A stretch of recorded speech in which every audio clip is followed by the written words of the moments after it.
अस्सलाम वालेकुम दोस्तों। मोर को जन्नत से क्यों निकाला गया? मोर जितना अब खूबसूरत है उसे कई ज़्यादा जन्नत में खूबसूरत था।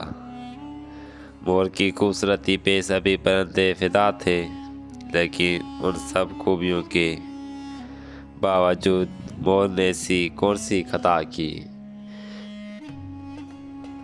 जिससे अल्लाह तबारक ताला ने मोर को जन्नत से निकाल दिया।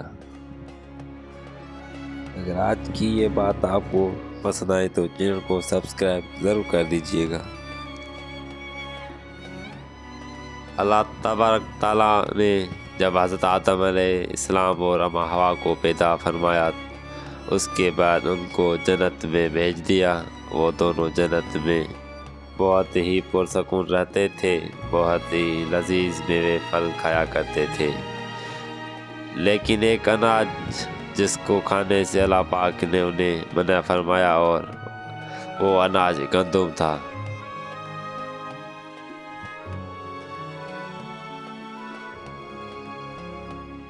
क्योंकि शैतान हज़रत आदम अलैहिस्सलाम की वजह से ही जन्नत से निकाला जा चुका था, उस वजह से शैतान की हज़रत आदम अलैहिस्सलाम से दुश्मनी हो गई थी। शैतान ये चाहता था कि वो किसी भी तरह हज़रत आदम अलैहिस्सलाम को जन्नत से निकाल दे और साथ में अम्मा हवा भी जन्नत से निकाल दे।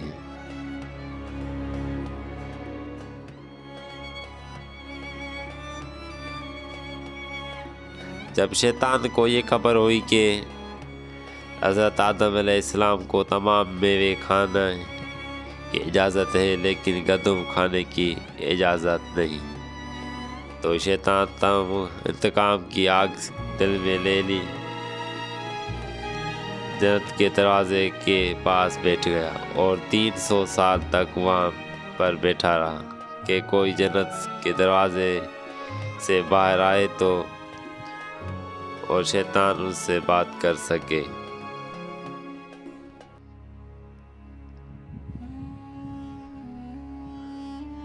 एक दिन अचानक से मोर जन्नत से बाहर आ गया। शैतान को देखते ही बहुत खुश हो गया। शैतान ने पूछा, एक खूबसूरत परिंदे, तुम कौन हो? मोर बोला, मैं मोर हूँ, अब तुम अपना तारुफ करवाओ। शैतान ने जवाब दिया कि मैं आलम करीबिया का एक फरिश्ता हूँ। मैं अल्लाह पाक की इबादत से एक पल भी गाफिल नहीं हूँ।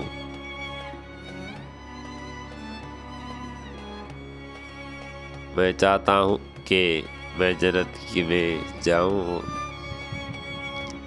वहाँ की नेमतों का अपनी आँखों से मुशाहिदा करूँ। शैतान मोर से कहने लगा कि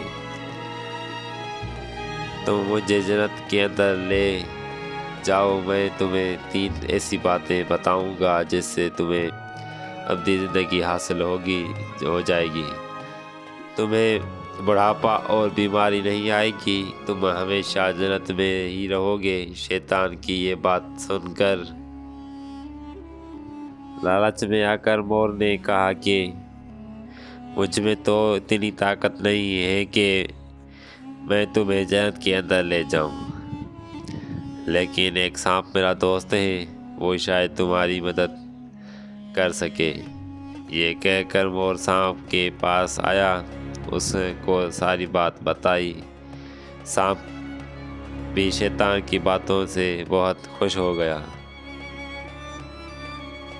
फिर शैतान को अपने मुंह में छुपाकर जन्नत में दाखिल हो गया और यूं शैतान अपनी चाल में कामयाब हो गया। जन्नत के तमाम निगहबानों को ये मालूम था कि शैतान ये चाल चल रहा है और जन्नत में दाखिल हो चुका है। फरिश्ते शैतान को जन्नत से निकालने लगे। तब ही अल्लाह पाक का हुक्म हुआ कि इसको अभी तक जन्नत में ही रहने दिया जाए। वो फरिश्ते अल्लाह तबारक ताला के हुक्म से रुक गए। शायद ये हज़रत आदम अलैहिस्सलाम का इम्तिहान था। شیطان حضرت آدم علیہ السلام کے پاس اور اماں ہوا کے پاس جا کر اپنی محبت کا اظہار کرنے لگا۔ وہ دونوں ہی شیطان کو پہچان نہ سکے، کیونکہ ماضی کے مقابلے میں شیطان کی شکل تبدیل ہو چکی تھی۔ شیطان کہنے لگا کہ میں چاہتا ہوں کہ آپ دونوں ہمیشہ جنت میں اس طرح زندگی گزاریں، ہمیشہ خوش رہیں۔ حضرت آدم علیہ السلام اس کی بات بہت ہی غور سے سننے لگے۔ شیطان نے کہا، اگر آپ میری بات مان جائیں تو آپ کو جنت کی اور بھی تمام سہولتیں ملیں گی۔ حضرت آدم علیہ السلام شیطان کے بہکاوے میں آ کر کہنے لگے کہ یہ کس طرح ممکن ہے؟ شیطان کہنے لگا، گندم کا دانہ اگر آپ دونوں چکھ لیں تو آپ کو ابدی حیات حاصل ہو جائیں گے اور آپ جنت میں ہی رہیں گے۔ یہ بات سن کر حضرت آدم علیہ السلام کے دل میں رجحان پیدا ہوا، لیکن ان کی دل میں اللہ کی نافرمانی کا خوف غالب آ گیا۔ جبکہ اماں ہوا شیطان کی باتوں میں آ گئی، جس پر اماں ہوا نے حضرت آدم علیہ السلام کو راضی کر لیا۔ پھر اس کے بعد ان دونوں نے ہی اس گندم کے دانے کو چکھ لیا۔ جیسے ہی گندم کا دانہ ان کے اندر گیا تو دونوں کی سطر واضح ہو گئی، جس کے بعد دونوں اپنے اپنے سطر چھپانے لگے اور خوف خدا سے کانپنے لگے۔ اسی دوران اللہ تبارک تعالیٰ نے فرشتوں کو یہ حکم دیا کہ حضرت آدم علیہ السلام اور اماں ہوا دونوں کو زمین پر اتار دو۔